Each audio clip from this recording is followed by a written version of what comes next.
Use headset for better experience. Bhagavad Gita अध्याय 3 कर्मयोग।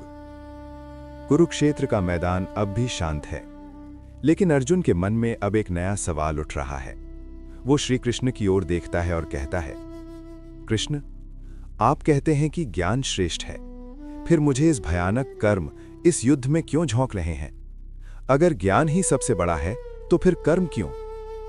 अर्जुन का प्रश्न सीधा है, और शायद यही प्रश्न हर इंसान के मन में कभी ना कभी आता है। कृष्ण मुस्कुराते हैं और कहते हैं, अर्जुन, इस संसार में कोई भी कर्म किए बिना नहीं रह सकता। यहां तक कि एक पल भी ऐसा नहीं जब मनुष्य कर्म न कर रहा हो। कृष्ण अर्जुन को समझाते हैं कि कुछ लोग बाहर से कर्म छोड़ने का दिखावा करते हैं, लेकिन मन से वासनाओं में उलझे रहते हैं, और कुछ लोग कर्म करते हुए भी मन से मुक्त होते हैं। कृष्ण कहते हैं, जो व्यक्ति कर्म करता है पर फल की इच्छा छोड़ देता है, वही सच्चा योगी है। अर्जुन ध्यान से सुन रहा है। कृष्ण आगे कहते हैं, ये संसार कर्म से ही चलता है। यदि मैं भी कर्म न करूं तो ये सृष्टि रुक जाए। इसलिए अर्जुन, श्रेष्ठ पुरुष वही है जो स्वयं कर्म करता है और दूसरों के लिए उदाहरण बनता है। कृष्ण अर्जुन को यज्ञ का अर्थ समझाते हैं।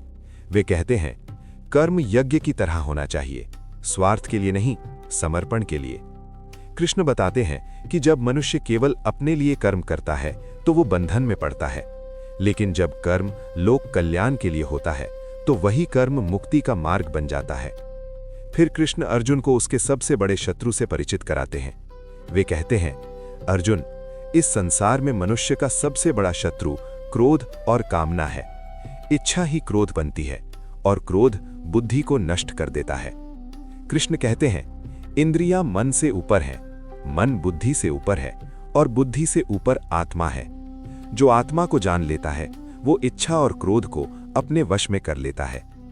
अर्जुन अब समझने लगा है, समस्या कर्म नहीं थी, समस्या थी कर्म के पीछे छुपी स्वार्थ की भावना। युद्ध अब भी सामने है, लेकिन अर्जुन के भीतर स्पष्टता आने लगी है। कृष्ण अर्जुन से कहते हैं, उठो अर्जुन, अपने धर्म का पालन करो, कर्म से मत भागो, कर्म को बंधन नहीं, योग बनाओ। यहीं समाप्त होता है भगवद गीता का 3रा अध्याय, कर्म योग। अध्याय 3 हमें बहुत गहरी सच्चाई सिखाता है। यह अध्याय कहता है, समस्या कर्म करना नहीं है, समस्या है कर्म से भागने की सोच। हम अक्सर सोचते हैं कि अगर हम कुछ न करें तो हम गलत भी नहीं करेंगे, लेकिन गीता कहती है, न करना भी एक कर्म है, और वो कर्म अक्सर सबसे खतरनाक होता है। ये अध्याय हमें सिखाता है कि जिम्मेदारियों से भागना शांति नहीं देता। शांति मिलती है जिम्मेदारी को सही भावना के साथ निभाने से।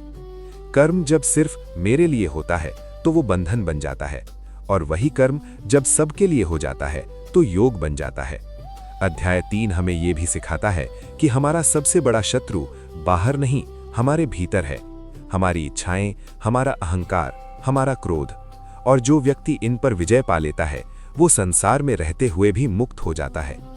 कर्म करना छोड़ना समाधान नहीं, कर्म को शुद्ध करना ही समाधान है, और यही है कर्म योग का मार्ग।